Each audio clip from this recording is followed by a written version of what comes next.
মানুষের বাসায় বাসায় গিয়ে এনআইডি কার্ড নাম্বার নিচ্ছে।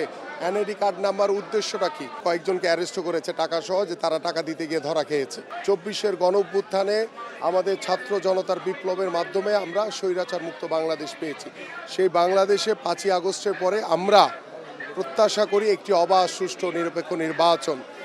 আমরা নিরপেক্ষভাবে এখন পর্যন্ত সহনশীল, ধৈর্যশীলতার পরিচয় দিয়ে আমরা প্রত্যেকটি সাধারণ মানুষের কাছে যাচ্ছি।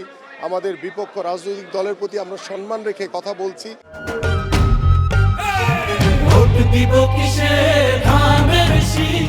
বিপক্ষ যারা রাজনৈতিক দল, তারা ঘরে ঘরে গিয়ে যখন বিকাশের নাম্বার নেয় এবং সেটা তথ্য উপাত্ত সহ প্রমাণ আমাদের কাছে রয়েছে, আমরা আমাদের দলীয় কেন্দ্রীয় কার্যালয়ে বিষয়গুলো অবগত করা হয়েছে।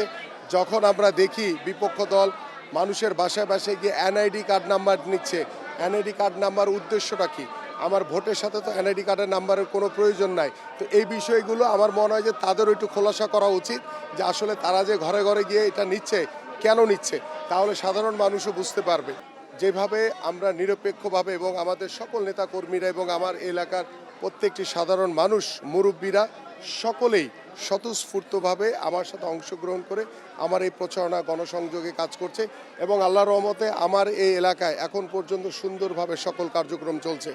আমরা যারা আমাদের বিপক্ষে রয়েছে তাদেরকেও লেভেল প্লেইং ফিল্ড তৈরি করে দিয়ে আমরা যাতে সুন্দরভাবে করতে পারি, তারাও করতে পারে। আমার কথা হচ্ছে যে আমরা একটি অবাধ, সুষ্ঠু, নিরপেক্ষ ভোট দেখতে চাই এবং সেই ভোটদানের জন্য জনগণ যাতে স্বতঃস্ফূর্তভাবে অংশগ্রহণ করতে পারে। আমরা চাই যে আমাদের যারা অপোনেন্ট রয়েছে তারাও একটি গণতান্ত্রিকভাবে তারা তাদের নির্বাচন কার্যক্রম পরিচালনা করবে। তারা ভোট চাবে, এটাতে কোনো দোষের নেই, কিন্তু তারা ভোটের নামে গিয়ে তারা বিকাশের নাম্বার নিবে, তারা ভোটের নামে গিয়ে এনআইডি নাম্বার নিবে, তারা রাতের অন্ধকারে তারা টাকা বিলিয়ে বেড়াবে, এইটা কোনোভাবে আমরা অ্যাকসেপ্ট করি না। এবং আমি ইতিমধ্যে আপনারা একটু আইনশৃঙ্খলা বাহিনীর কাছে যদি খোঁজখবর নিতে পারেন, তারা অলরেডি কয়েকজনকে অ্যারেস্ট করেছে টাকা সহ, যে তারা টাকা দিতে গিয়ে ধরা খেয়েছে। আমার এই এলাকার সবচেয়ে বড় সমস্যা হচ্ছে স্থায়ী পুনর্বাসনের করতে হবে, এটা সবচেয়ে জরুরি। পাশাপাশি শিক্ষা ক্ষেত্রে সবচেয়ে গুরুত্ব দিচ্ছি, স্বাস্থ্য ক্ষেত্রে গুরুত্ব দিচ্ছি।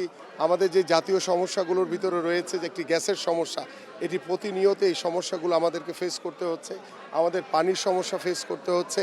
আমাদের অন্যান্য যে জলাবদ্ধতার একটি বড় সমস্যা রয়েছে আমার এই নির্বাচনী এলাকায়। সর্বোপরি আমার এই এলাকায় মাদকের বেশ কিছু সমস্যা রয়েছে। আল্লাহ যদি আমাকে নির্বাচিত করে, আমরা যদি সরকার গঠন করতে পারি, তাহলে সর্বোপরি আমরা যেই সকল পরিকল্পনাগুলো আমরা করেছি ইনশাল্লাহ, এই পরিকল্পনাগুলো কোনো প্রতিশ্রুতি না, এটা শতভাগ আমরা বাস্তবায়ন করার জন্য প্রস্তুত রয়েছি ইনশাল্লাহ।